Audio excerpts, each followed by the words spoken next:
മെക്സവൻ വ്യായാമ കൂട്ടായ്മ നടത്തുന്നത് തീവ്രവാദ സംഘടനയെന്ന് PK കൃഷ്ണദാസ്. കോഴിക്കോട് ജില്ലാ സെക്രട്ടറി P മോഹനന്റെ നിലപാടിലെ പിന്മാറ്റം എന്തിനെന്ന് വ്യക്തമാക്കണം. ആരെ ഭയന്നാണ് നിലപാട് മാറ്റിയത്? CPM പ്രവർത്തകരും ഇത്തരം കൂട്ടായ്മയുടെ ഭാഗമാണ്. പോലീസ് വിഷയത്തിൽ കൃത്യമായ അന്വേഷണം നടത്തണമെന്നും PK കൃഷ്ണദാസ് പറഞ്ഞു.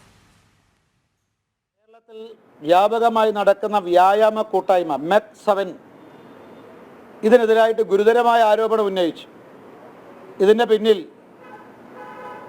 നിരോധിക്കപ്പെട്ട തീവ്രവാദ സംഘടനകളാണുള്ളത്. ഇതിനെക്കുറിച്ച് ഗവൺമെൻറ് അന്വേഷണം നടത്തി അതിന് പിന്നിൽ ആരാണുള്ളത് എന്ന് കണ്ടെത്തി അവരൊക്കെ തീവ്രവാദ സംഘടനകൾപ്പെട്ട ആളുകളാണ് എന്ന് വലിയ ആരോപണം ഉന്നയിച്ചു. ഈ ആരോപണം ശരിയാണ്, അടിസ്ഥാനപരമാണ്.